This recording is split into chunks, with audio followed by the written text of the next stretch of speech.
I think what it means to be a man is to be accountable, is to be accountable and stand up to the mistakes you've made. It's okay to fuck up. It happens to all of us. And be open, rip yourself open, be vulnerable. I've been there. We've all been there. The benefit of doing something like that is on the other side of that usually is some sort of progress, and how important that is.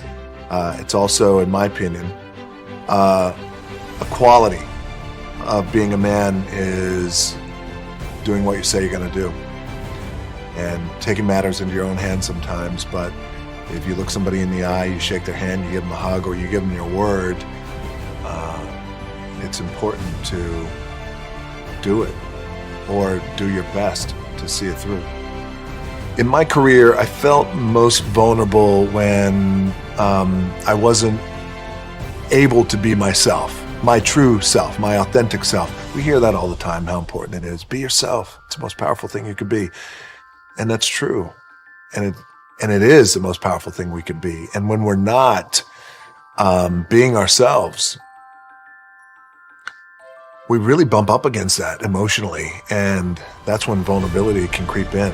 And so for me, I was most vulnerable in my career in pro wrestling when I wasn't able to be myself till I was. And in the world of Hollywood, when I was told, in order to achieve a certain status, you gotta act like this, walk like this, talk like this, lose weight, etc., etc. And you buy into it, and I was vulnerable at that time. And I take responsibility for it, of course, because I was the one who made the final decisions on those things. So I wasn't able to be myself until I was. And then the vulnerability went away. And when I was playing up in Calgary for the CFL, I was cut in October, sent home. And at that time, I'd left University of Miami. The guys who I was playing with at that time, Ray Lewis, Warren Sapp, they were lighting the world on fire. Their dreams were coming true. They were buying their mom's houses. And when I got cut from Canada that season, that was when I had $7 in my pocket.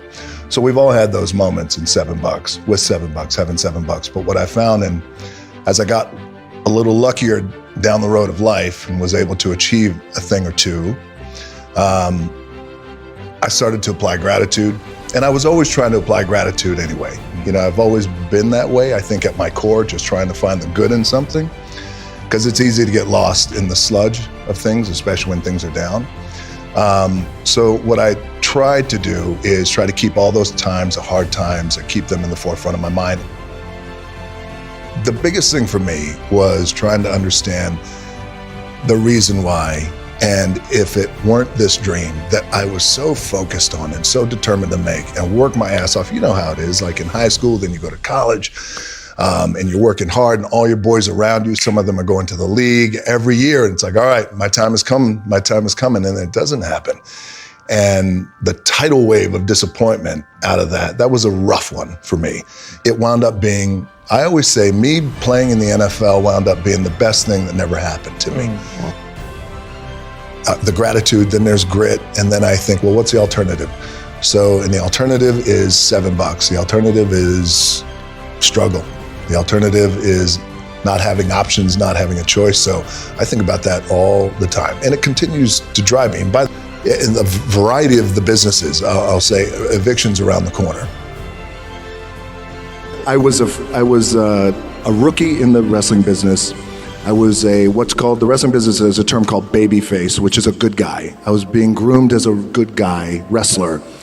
Young, the idea was you're grateful for the opportunity. So when you go out there, I want you to smile. You can't smile enough. And I thought, well, what if I lose?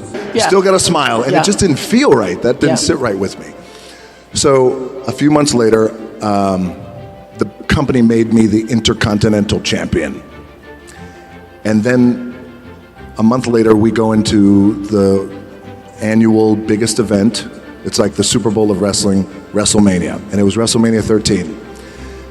By the time I got to Chicago, WrestleMania, 16,000 people in the middle of the ring. When I was in the ring, and I'm supposed to be a good guy, and you're supposed to cheer me, 16,000 people were chanting "Rocky sucks." And at that time, the powers that be thought, this isn't going to work. And for whatever reason, people are not liking you and they're not connecting with you. And so in that moment, it was very defining, because I asked then if I could just be myself. And if I could go out there and if I can speak to the crowd, and if I could just be myself and be authentic, and if I don't want to smile, I don't smile. If I want to laugh, I laugh. If I want to sing, I sing. Whatever it is, I just want to be me. I grabbed a microphone and I said, I may be a lot of things, but sucks isn't one of them. I guess the moral of the story is the importance and the power of finding your identity and being true to who you are. Even in that wild world of pro wrestling, it still applies to everyone in the room, and how powerful that could be, because it was a true shift and click moment. And I never looked back, and I became, fortunately, the biggest draw that the business has ever seen.